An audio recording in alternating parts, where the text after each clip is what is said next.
امینه کارا، عبدالرحمن کزل و میر پرور سی کردین ولات پاریزن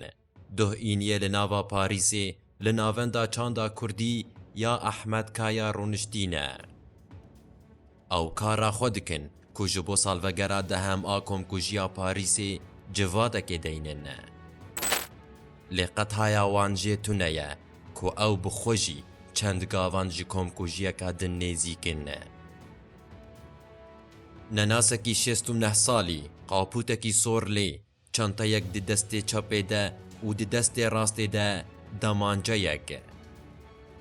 ایریشی واندکه و یک بی یک گلیان لواند بارینه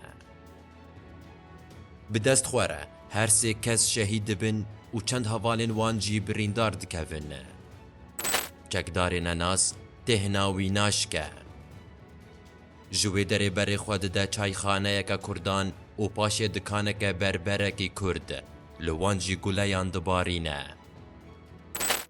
پولیسین فرانسای خوپیر دگهینن و بپی دکوین ویج هر دولنگان و بریندار دکن و پاشی دگرن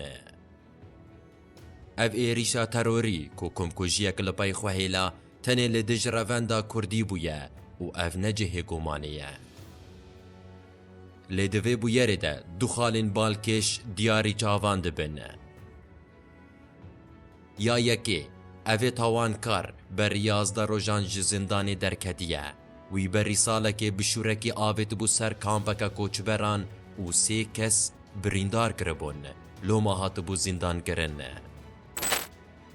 یا دویان بری 10 سالان لنزی وی جه کمکوژیانها دی سال همبر کردان کمکوژیک پیک هات بو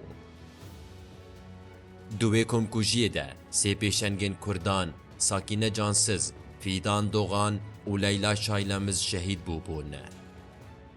لگور لی پرسینان و بگوتنا دزگهین کردان این لفرانسای میتا ترکیه لپایوان هر دو کمکوژیانه لورا لگور آگاهیان هر وکی هایا ویجی هبه استخبارات فرانسای بری 20 روژان لدور او لحیا کردین فرانسای مترسیا خو آنی بو زمین